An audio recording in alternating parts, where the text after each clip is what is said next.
Hello again, cartoon bus collectors. We have the Kobe City Loop bus here. That's what it says here. I bought this loose, of course, no packaging, and it's quite used. The paint is literally cracking. So how old is this guy? I think that says 1998. Let me see. No, this thing is from 1988. So that could be younger than a lot of you watching this video. So this is really old. So, okay, it says it's number 49 in the high grade series. Okay. Standard construction of a screw in the front and a tab in the back. The tires are getting a little hard. Yeah, they're still rubbery, but definitely not soft rubber. Alright. So, being from 1988, I guess I can excuse the fact that this toy has stickers up here. In fact, it's totally missing from this side, and it's totally peeling off on here. Standard 5 spokes from Choro-Q. Tampo printed little graphics here, and the windows, they're alright, but I noticed there's a crack here. So this is definitely played with by some kid, or maybe an adult, I don't know. So I'm not sure if there was supposed to be a sticker here or not. Seems like the taillights are a sticker, and this little yellow stripe as well. I do see it on the photographs. And then you got the venting up here, some orange blinkers up there, or running lights of some sort. Orange and silver for those lights. They are molded as well, a blank plate.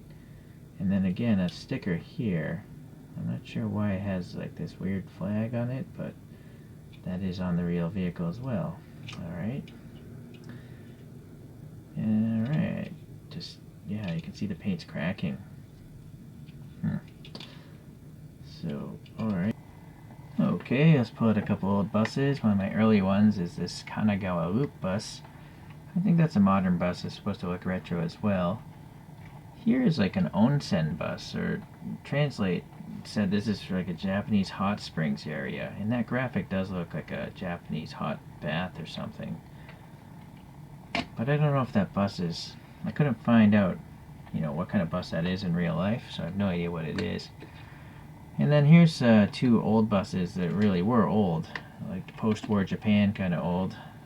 One is a Hino, if I recall. The other might be an Isuzu.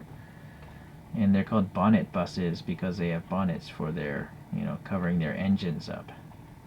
So, yeah, they have different front ends, though, as you can see. But I think the back ends are identical, from what I can tell. Actually, maybe they're a little bit different. This one's windows are casted in deeper. This one I 3D printed my own wheels on it, though. So, let me give you guys a upper view.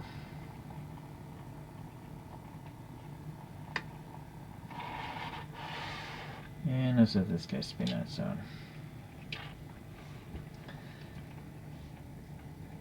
I only paid a couple bucks for this guy, so it's not a great financial loss, but I like the design of this, but I just don't know if I should buy another one because it has stickers. They're just gonna fall off again. So maybe I'll just leave this one alone. We get a cartoon character up here. My 3D printer dealer gave me this sample, although I painted it myself. Turns out that that's a Pokemon. I don't know what name of Pokemon, what character it is, but I'm gonna assume it's one of the bad Pokemons. But 3D printer wise, that thing looks pretty awesome. It literally has like all these engravings sticking out of it. It's pretty cool. Alright, well, stay tuned. I'll get a couple more ChoroQ buses, that's for sure. And I'll see you in those reviews. Bye.